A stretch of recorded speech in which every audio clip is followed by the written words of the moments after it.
సూర్యాపేట ప్రభుత్వ జనరల్ హాస్పిటల్లో అవుట్సోర్సింగ్ పద్ధతిలో పనిచేస్తున్నాం. గత 15 సంవత్సరాలుగా పనిచేస్తున్నాం. మాకు 5 నెలల నుంచి జీతాలు రావట్లేదు. మాకు రూమ్ కిరాయిలు కట్టుకోవాలన్నా, పిల్లల స్కూల్కి చదివించుకోవాలన్నా చాలా ప్రాబ్లం అవుతుంది. ఆర్థిక ఇబ్బందులతో సతమతం అవుతున్నాం. కాబట్టి స్పందించి అధికారులు కానీ, కలెక్టర్ గారు కానీ అందరూ స్పందించి మా బాధని అర్థం చేసుకొని 5 నెలల జీతాలు విడుదల చేయాలని కోరుకుంటున్నాను.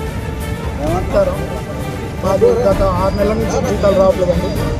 ఇప్పటికీ 4 సార్లు కలెక్టర్ దగ్గరికి పోయినాం.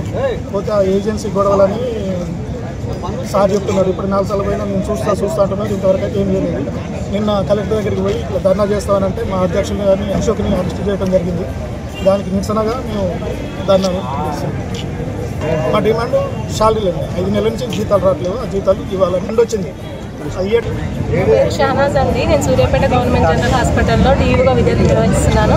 గత 5 నెలలుగా మాకు జీతాలు ఇవ్వడం లేదు. దీని గురించి కలెక్టర్ గారి దగ్గర కూడా వెళ్ళడం జరిగింది. ఆయన కూడా దీని గురించి స్పందించట్లేదు. మాకు చాలా ఇబ్బందులు, రెంట్స్, పిల్లల స్కూల్ ఫీజులు, కనీసం దసరాకు మా పిల్లలకు ఒక బట్టలు కూడా కొనియడానికి తీవ్రమైన ఇబ్బందులతో గురవుతున్నామండి. దయచేసి మా పరిస్థితుల్ని అర్థం చేసుకుంటారని విన్నవిస్తున్నాము. వెంటనే కలెక్టర్ గారు దీని గురించి స్పందించాలని కోరుకుంటున్నాము. ఏంటంటే ప్రతి నెల 5వ తారీఖు లోపు మాకు ఖచ్చితంగా జీతాలు పడాలి. మా అవుట్సోర్సింగ్ ఏజెన్సీ ఏమేమైతున్నాయో వాటన్నింటి వెంటనే అమలు చేయాలని కోరుకుంటున్నాం.